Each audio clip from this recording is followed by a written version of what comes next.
Dune Spice Wars received its first major update today in line with their early access roadmap. That's right, it's the multiplayer update. But more than that, actually, also for you maidenless single players out there, quite a lot has changed in Dune Spice Wars.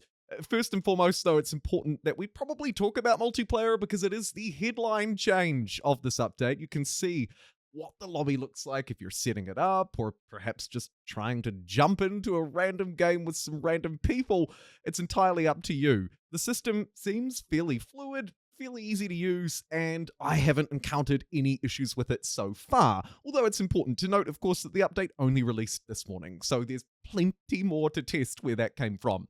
How does the multiplayer actually play, you might ask? Let me tell you, there are two different ways it can go. Either you can band together in 2v2 matches, if you like the sound of duos, or you can face off in a free-for-all. Up to 4 players, of course, 4 factions in the game. Now, there are other things to note. For example, you can play with 3 players and then have the open slot filled with AI-controlled factions. And within that, you can set their difficulty as well. So if you've just got a couple of friends and you want to do a free-for-all, you can set the AI from easy to insane to try and match your skill set. And just like in a normal single-player experience, you can also change the map size, the sandworm frequency, storms, siege activity, victory conditions, all of that kind of stuff is available to change within multiplayer. Now, multiplayer has been added to Dune Spice Wars, but it's added on top of a raft of other changes. We don't have all of the specific details out of the patch notes yet, but we do have all of the headline changes, sort of the big key features. So let me take you through those now. First up, we have some new features. Obviously, multiplayer. Whether you're playing on dedicated servers or peer-to-peer, loads of regions available there too. Unfortunately, not Oceania, but that's a me problem. Next, they've also added things to the actual game itself, though, including, and get this, firstly, new regions, so the map will be slightly more diverse. Think of those polar regions, or regions with specific natural features like big mountains and stuff like that. There'll be a little bit more detail in the regions now.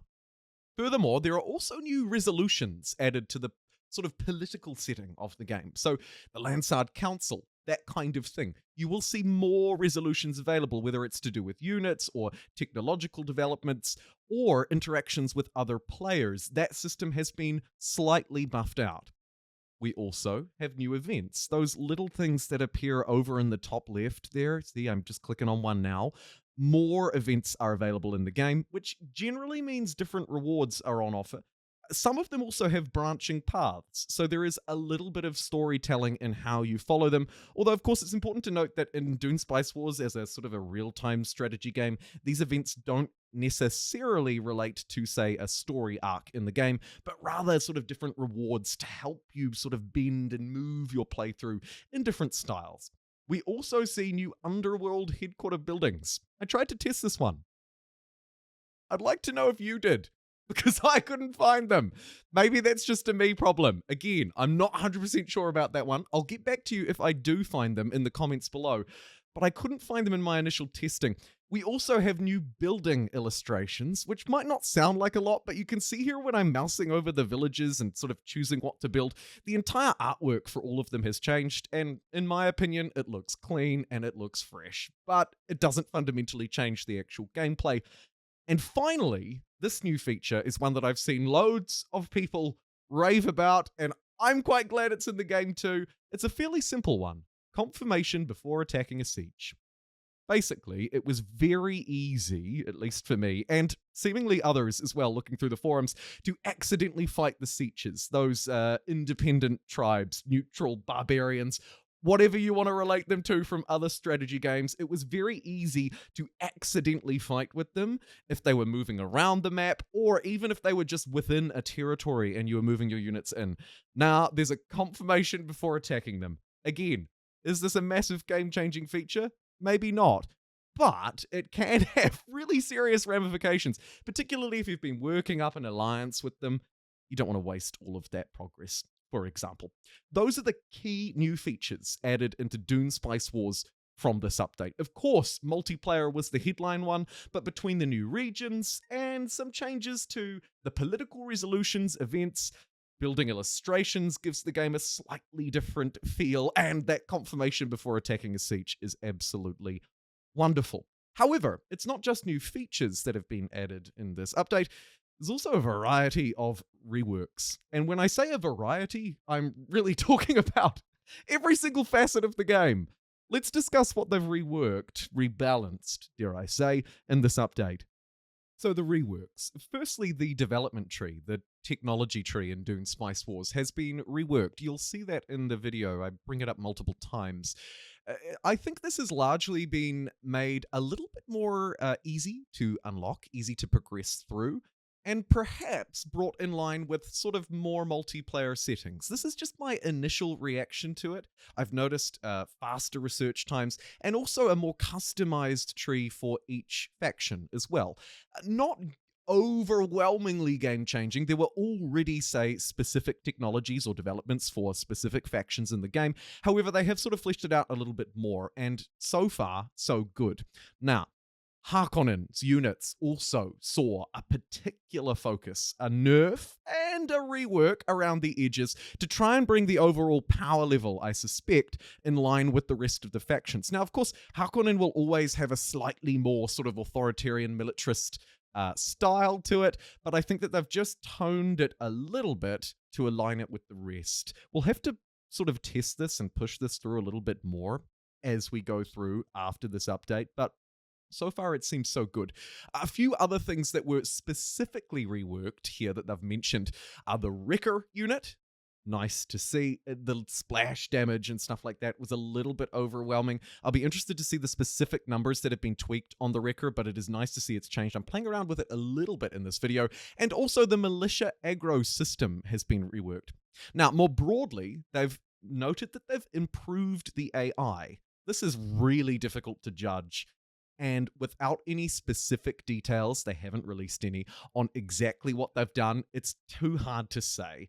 I'll need to play through this one on a few different difficulties before I can comment on that any further. They go on to say that they've balanced and tweaked, and I quote, almost everything.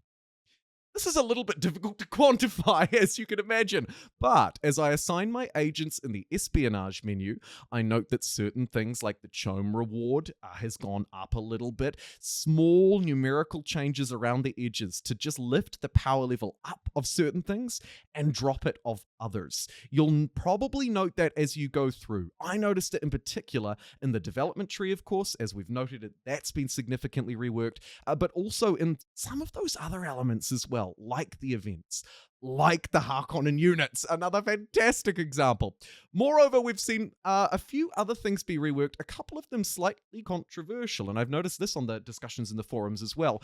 Firstly, they removed the spice freighters. I wouldn't be surprised if they ended up coming back or sort of having an option to bring them back, but again, it's potentially to bring the game better in line and better balanced so that it suits both the single player and the multiplayer experience. Now, I personally quite like the spice freighters. We'll see if they return. Moreover, a few other details were changed or reworked specifically in the patch notes, including faction limit for Freeman Sietch's buildings. Characters can now have flexible eligibility during deciding and voting phases, and finally, eliminated factions during decide and voting phase now properly get removed. So just a few reworks and tweaks to try and optimize the game, and so far, so good. Now, moving forward, this is of course step one of a 5-part roadmap. So what should we expect in future updates? Well, they've already highlighted that in future, and again another summer update, there'll be a new playable faction, a brand new one for us to play as, and a new victory condition. So that's likely what we can expect in the next major update. But of course, all of this is also laying the groundwork for more than just that. We know that in future to be announced updates, we'll be receiving spaceports, ships, and other advanced units, allowing us to create new buildings and powerful units to help us conquer the world, and Heroes of Dune as well. We'll be able to activate our counselors. Counselors will double as special agents, and in some cases fighting units with unique abilities. And of course, they've noted that there's plenty more to come after that. So that's the future roadwork direction. So far, we've received the massive multiplayer update, and I'm looking forward to seeing how they'll be able to add in new factions and units as we move forward. Thank you very much for watching, and I'll see you next time.